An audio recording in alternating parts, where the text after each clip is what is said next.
Hi, so I do a lot of research on belonging, and I do it through how we connect with our personalities. It's a little different than other people. Other people do behavioral. I do it more on processing. So, let's talk about what's going on with a really big trial that's currently happening. So, more information is coming out about Sean Combs, what he grew up in, what his belief system is, what happened with Mama and how Mama raised him. And there's motions that he's giving to the jury that could look intimidating. And if you know anything about, he was looking for a challenge that he could do. He was also put in a situation to, I'm going to talk about this. I'm going to go with this. When you watch videos of him with his mama made him her emotional support person. Now, I don't know what all happens if there's more than that, but I'm going to talk about this and what happens when you become someone's emotional support as a parent-child relationship. I actually write about this in my book. It's so important to really talk about this, especially with a single mom. Single moms really struggle.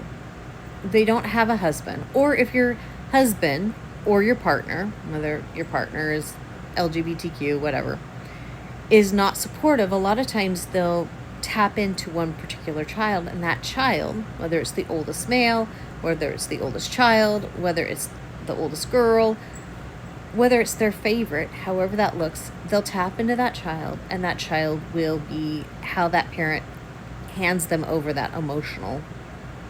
And they create this, it creates a weird bond, and people can see it. It does not look healthy. It doesn't make people feel comfortable.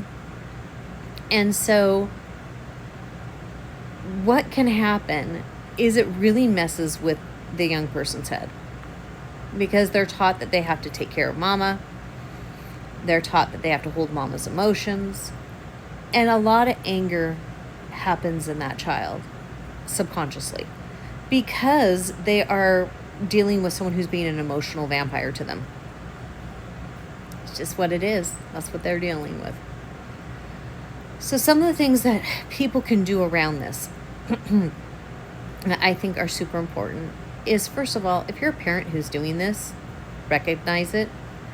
And if you recognize it, one of the best things you can do is find support outside of your kid. And sometimes that can be really challenging. Our society is more of an individual, in the United States is more of an individualistic society. And that can be really challenging. But find a way to have more support outside of your kids. Second, if you're a kid and this has happened to you, or you're a child of a parent who's done this to you, you got to break that attachment. And there's ways to do that. There's tons of ways to do that. And then start healing through that. So here's the thing. Sean Combs looks like he never had the ability and never dealt with that. And one of the reasons why I believe he's angry is because subconsciously he felt like his mom emotionally made him her husband. Because that's what happens when you tap in as a parent. You basically are making that child your emotional spouse. And he never had the words when he was younger to say anything.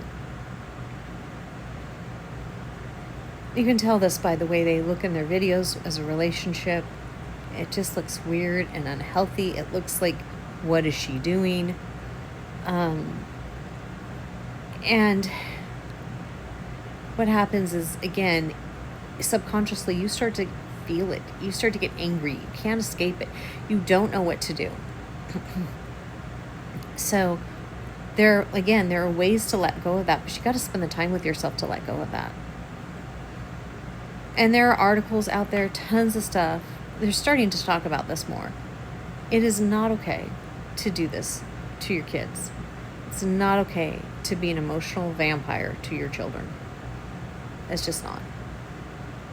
Because you have your life and they have their life. And both of you have to learn how, you're supposed to train them how to live their life in a healthy, skillful way. Not put all your emotions on them because you don't have anybody else, or because the person you're with isn't helping you with those emotions, that you don't feel supported by them. So I'm hoping that this is helpful. This is part of the stuff I'm talking about. Also, I'm talking more about fracturing in vows, but this is a fracturing that can happen in a child. So again, I hope this is helpful. If you want to know more information, you can always find me. I'm super easy to find. You can go to my website, fill out a form. I'll contact you back. Languages.com. Maybe leave me a message here. So on that note, I'll see you next time. Bye for now.